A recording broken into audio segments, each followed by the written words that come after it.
Вечером в пятницу в аэропорту Грозного десятки людей встречали самолет из Ирака. На нем должны были прибыть 4 женщины и 8 детей, которых вывезли из зоны боевых действий.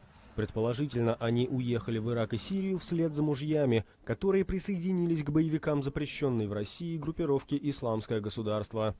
Как заявляют власти Чечни, мужчины впоследствии погибли, а их жены начали просить о помощи. Среди тех, кто пришел к аэропорту в пятницу, родственники этих женщин. Они говорят, что много месяцев не получали от них никаких известий, рассказывает жительница Чечни Медни Абубакарова. В Австрии они жили. Потом муж поехал в Египет учиться. И он сказал, ее забрал туда. А видимо, он туда уехал. Потом, когда-то мы узнали об этом. А ваша внучка живая? Внучка живая. 6 месяцев тому назад позвонила. Последний раз в марте позвонила, и все, больше ничего не известно.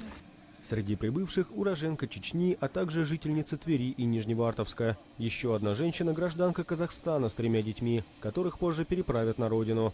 В Грозном сообщили, что все они добровольно вернулись из Ирака и написали явку с повинной, поэтому судить их не будут.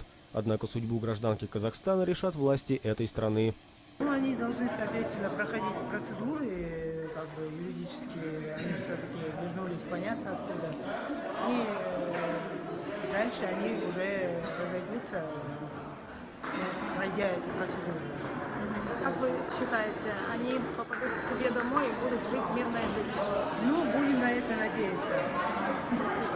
Вернувшиеся женщины говорят, что уехали на Ближний Восток не по своей воле.